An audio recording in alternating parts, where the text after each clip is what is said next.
अरे बाप रे कालू जी, ये क्या हो रहा है? ये रोशनी तो हमारी आंखें झुलसा देगी। भागो यहाँ से। काव काव, ये तो कोई जादुई शक्ति है। जान बची तो लाखों पाए। भागो गोरी। गुड़िया, ओ मेरी प्यारी दोस्त, रोना मत। देखो वे दुष्ट कौवे तुम्हें छोड़कर भाग गए हैं। दोस्त, तुम बोल रहे हो? तुम कहाँ हो? इसके तुरंत बाद वो जादुई मोती पिघलने लगता है। वो पिघलकर रानो और गुड़िया के पुराने टूटे हुए पेड़ के कोटर के चारों तरफ फैल जाता है और एक बहुत ही विशाल, अभेद्य और मजबूत जादुई किले के रूप में बदल जाता है। तो ये रहे हमारी आज की वीडियो के प्यारे सब्सक्राइबर्स और फॉलोअर्स के नाम। सुमन, हसन, अनन्या, राहुल चौरसिया, आयशा। जो नहीं चुने गए, चिंता मत करो, अगली बार तुम भी बन सकते हो जंगल के सुपरस्टार। दोस्तों, अगर आप भी चाहते हैं मैं आपका नाम अपनी कहानी में लूं, तो देर किस बात की, जल्दी से। सुंदरवन के एक बहुत ही पुराने और घने पेड़ के कोटर में रानो चिड़िया अपनी छोटी सी मासूम बेटी गुड़िया के साथ रहती थी। जंगल के एक शांत कोने में गुड़िया की दोस्ती एक बहुत ही अनोखे, रंग बिरंगे और चमकदार फूल से हो गई थी। वह कोई साधारण फूल नहीं था, बल्कि एक जादुई फूल था। अरे वाह मेरी प्यारी दोस्त, देखो आज मैं तुम्हारे लिए कितनी अच्छी बात लेकर आई हूँ। आज मम्मा ने मुझे उड़ना सिखाया।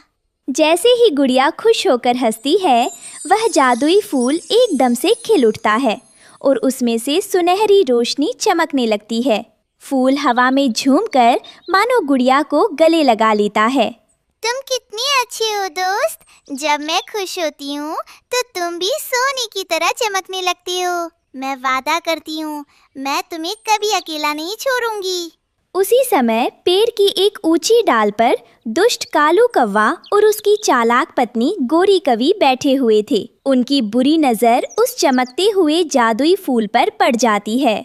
कालू जी, जरा उधर तो देखो, वह फूल मामूली नहीं है, उसमें से कैसी दिव्य रोशनी निकल रही है। अगर हम इस जादुई फूल को पकड़कर राजा चील को बेच दें, तो सोचो हमें कितने सारे सोने के सिक्के मिलेंगे। का का गोरी, तुमने बिल्कुल सही कहा। इस फूल को बेचकर हम रातों रात इस जंगल के सबसे अमीर कौवे बन जाएंगे। लेकिन वो चिड़िया की बच्ची गुड़िया हर वक्त उस फूल के पास ही बैठी रहती है। हमें किसी ऐसे मौके का इंतजार करना होगा जब रानो और उसकी बेटी घर पर ना हो।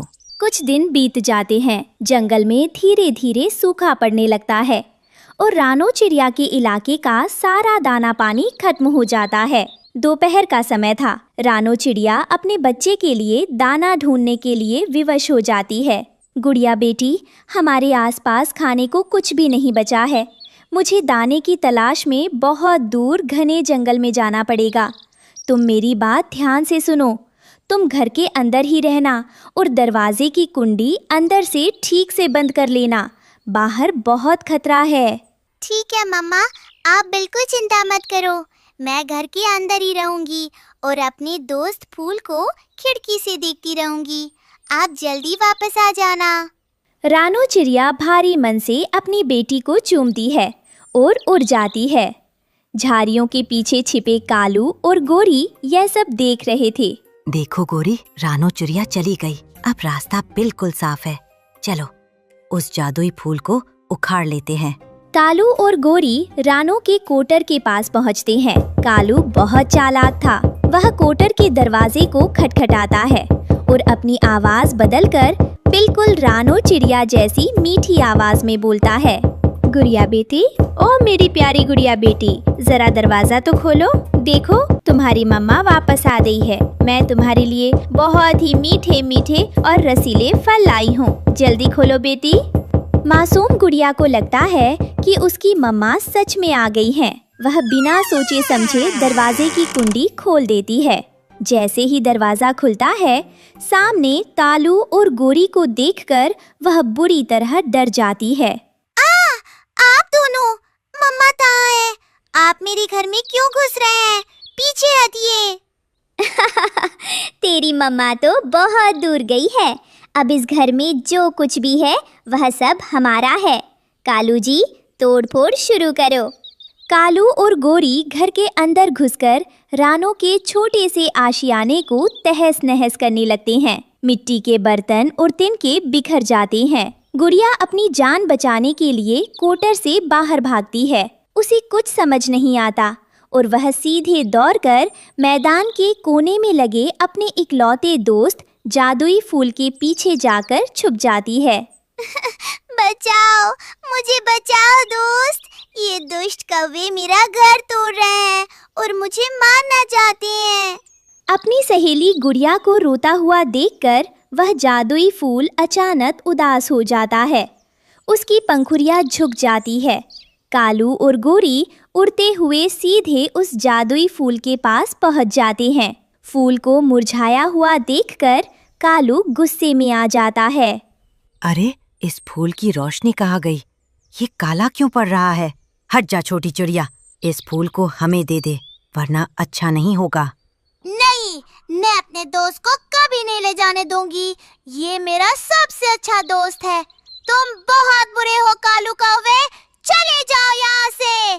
कालू जी, देखते क्या हो, इस चिड़िया की बच्ची को सबक सिखाओ, तभी ये इस कीमती फूल को छोड़ेगी।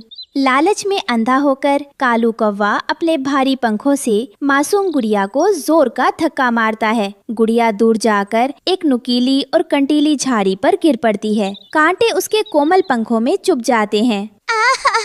मम्मा बचाओ, बहुत दर्द हो रहा है। गुड़िया लहूलुहान होकर जमीन पर गिर जाती है। अपनी मासूम दोस्त को दर्द से तड़पता देख उस बेज़बान जादुई फूल को गहरा सदमा लगता है। अचानक फूल के बीच से आंसू की एक चमकीली बूंद टपकती है, जो जमीन पर गिरते ही एक बड़े जादुई मोती में बदल जाती है। देखा, हमसे टकराने का अंजाम। अब ये जादुई फूल हमारा है। गुड़िया, मेरी प्यारी दोस्त, हिम्मत मत हारना, मैं तुम्हें कुछ नहीं होने दूंगा। उस जादुई मोती से अचानक बिजली की कड़कड़ाहट जैसी आवाज आती है और उसमें से एक बहुत ही तेज, दिव्य और जादुई रोशनी निकलती है। वो रोशनी इतनी शक्तिशाली होती है कि पूरा जंगल जगमगा उठता है और जमीन कांपने लगती। अरे बाप रे कालू जी, ये क्या हो रहा है? ये रोशनी तो हमारी आंखें झुलसा देगी। भागो यहाँ से। काव काव, ये तो कोई जादुई शक्ति है। जान बची तो लाखों पाए। भागो गोरी। कालू और गोरी अपनी जान बचाकर उल्टे पैर जंगल की तरफ भाग जाते हैं। मैदान में अब सिर्फ लहूलुहान गुड़िया और वो चमकता हुआ जादुई मोती बचे थे। तभी उस करकते हुए मोती के अंदर से एक बहुत ही धीमी, कोमल और अत्यंत दर्द भरी आवाज गूंजती है। वो उस जादुई फूल की आत्मा की आवाज थी। गुड़िया, ओ मेरी प्यारी दोस्त, रोना मत। देखो, वे दुष्ट कौवे तुम्हें छोड़कर भाग गए हैं। दोस्त, तुम बोल रहे हो? तुम कहाँ हो? गुड़िया, तुम्हें इस हाल में देखकर, तुम्हारे शरीर से खून बहता देखकर मेरे दिल के टुकड़े टुकड़े हो गए। मैं एक बेज़बान फूल था, लेकिन तुम्हारा प्यार सच्चा था। तुम्हें इन दुष्टों से बचाने के लिए मैंने अपने जीवन की आखिरी सांस, अपनी पूरी जादुई शक्ति इस मोती में डाल दी है। अब मेरा समय खत्म हो गया है। मैं हमेशा के लिए जा रहा हूँ। अलविदा मेरी दोस्त। मोती से निकलने वाली पवित्र जादुई रोशनी रेंगती हुई गुड़िया के पास जाती है और उसके पूरे शरीर को छू लेती है। देखते ही देखते गुड़िया के सारे घाव भर जाते हैं। उसके पंखों का खून साफ हो जाता है और उसका सारा दर्द तुरंत गायब हो जाता है। गुड़िया बिल्कुल ठीक हो जाती है। अरे ये कैसी ठंडी ठंडी हवा है? मेरा सारा दर्द गायब हो रहा है। मम्मा देखो, मेरे घाव भर गए। गुड़िया, मेरी प्यारी दोस्त, अच्छा हुआ तुम ठीक हो गई। अब तुम सुरक्षित हो। इसके तुरंत बाद वो जादुई मोती पिघलने लगता है। वो पिघलकर रानो और गुड़िया के पुराने टूटे हुए पेड़ के कोटर के चारों तरफ फैल जाता है और एक बहुत ही विशाल, अभेद्य और मजबूत जादुई किले के रूप में बदल जाता है। ये क्या हो रहा है? शाम का समय होता है। रानो चिड़िया अपनी चोंच में दाना दबाए थकी हारी वापस लौटती है। जैसे ही वो अपने पुराने पेड़ के पास पहुंचती है, वो अपनी आंखों पर विश्वास नहीं कर पाती। वहाँ पुराने कोटर की जगह एक आलीशान, जादुई चमक मोती वाला सुरक्षित किला खड़ा था। हे भगवान, ये क्या है? यहाँ इतना बड़ा मोती का किला कैसे बन गया? मेरी गुड़िया कहाँ है? मेरी बच्ची किस हाल में होगी? गुड़िया, गुड़िया बेटी, तुम कहाँ हो? रानो चिड़िया घबराकर किले के मुख्य दरवाजे की तरफ दौड़ती है, लेकिन वहाँ का नजारा देखकर उसका बिल्डन बैठ जाता है और उसकी आंखों से आंसू छलकाते हैं। उस आलीशान और सुंदर जादुई घर के बाहर जमीन पर उखड़ा हुआ, बेजान और पूरी तरह से काला पड़ चुका वो जादुई फूल गिरा हुआ था। मासूम गुड़िया उस निर्जीव फूल को अपनी छोटी सी गोदी में समेटे सिर झुकाए फूट फूट कर रो रही थी। उसके आंसू थमने का नाम नहीं ले रहे थे। उठो ना दोस्त, प्लीज उठो। देखो कौवे चले गए, अब मैं तभी नहीं हंसूंगी। बस तुम एक बार खिल जाओ प्लीज, एक बार चमक कर दिखा दो, मुझे अकेला छोड़कर मत जाओ। गुड़िया मेरी बच्ची, तुम ठीक तो हो ना? देखो बेटी, डरो मत, तुम्हारी मम्मा आ गई है। और देखो अब हमारे पास जंगल का सबसे सुंदर और सुरक्षित घर है। अब हमें कोई भी दुष्ट कौवा कभी नुकसान नहीं पहुंचा पाएगा। हम यहाँ हमेशा सुरक्षित रहेंगे बेटी। गुड़िया रोते हुए अपनी मम्मा की तरफ देखती है। नहीं मम्मा, मुझे ये आलीशान जादुई घर नहीं चाहिए, मुझे ये बड़ा किला भी नहीं चाहिए मम्मा। ये तुम क्या कह रही हो बेटी? देखो इस घर में अब तुम्हें कभी कोई दुख नहीं मिलेगा। तुम्हारा दोस्त यही तो चाहता था। पर मम्मा, मुझे तो बस मेरा वो छोटा सा प्यारा दोस्त वापस ला दो, जो मेरे हंसने पर हंसता था और मेरे रोने पर मुरझा जाता था मम्मा। उसने मेरी जान बचाने के लिए अपने जीवन की आखिरी सांस दे दी, अपनी जान दे दी मम्मा। मुझे मेरा दोस्त चाहिए। चुप हो जाओ मेरी बच्ची, शांत हो जाओ। जो दुनिया से चला जाता है वो वापस नहीं आता। अपनी बेटी के मुंह से एक बेज़बान फूल के इस महान बलिदान की बात सुनकर रानो चिड़िया का कलेजा मुंह को आ जाता है। उसकी आंखों से भी आंसुओं की धारा बहने लगती है। वो कुछ कह नहीं पाती और अपनी रोती हुई मासूम बेटी को कसकर अपने सीने से लगा लेती है। दोस्तों, सच्ची दोस्ती कभी भी रंग, रूप, जात या इंसान और पक्षी होने की मोहताज नहीं होती। एक सच्चा दोस्त वही होता है जो निस्वार्थ भाव से प्यार करता है और मुसीबत के समय अपने मित्र की रक्षा के लिए अपनी आखिरी सांस तक दांव पर लगा देता है। ऐसे पवित्र और निस्वार्थ प्यार का दुनिया में कोई मोल नहीं होता। कालू भैया, ओ कालू भैया, दरवाजा खोलिए। मुझे पता चला कि आप बहुत बीमार हैं। मैं आपके लिए गरम गरम सूप और ओढ़ने के लिए नरम घास लाई हूँ। इसे ले लीजिए, आपको आराम मिलेगा। कालू कौवे ने कमजोरी से आंखें खोली, लेकिन उसका गुस्सा और घमंड हमेशा की तरह 7वें आसमान पर था। भाग यहाँ से रानो चिड़िया, मुझे तेरी इस सड़ी हुई घास की कोई जरूरत नहीं है और ना ही मुझे तेरा ये सूप चाहिए। मुझे किसी की भीख नहीं चाहिए। जा यहाँ से और मुझे तंग मत कर। रानो चिड़िया का दिल टूट गया। उसकी आंखों में आंसू आ गए, पर वह गुस्सा नहीं हुई। उसने चुपचाप सूप का कटोरा कालू के दरवाजे के बाहर रख दिया और रोती हुई अपने घर लौट आई।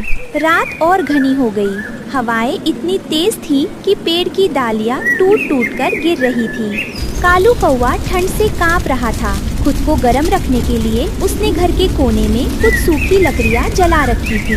तेज बुखार के कारण कालू को गहरी नींद आ गई।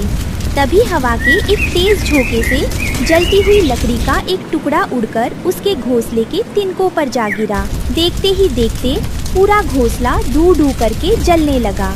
बचाओ, बचाओ, कोई है?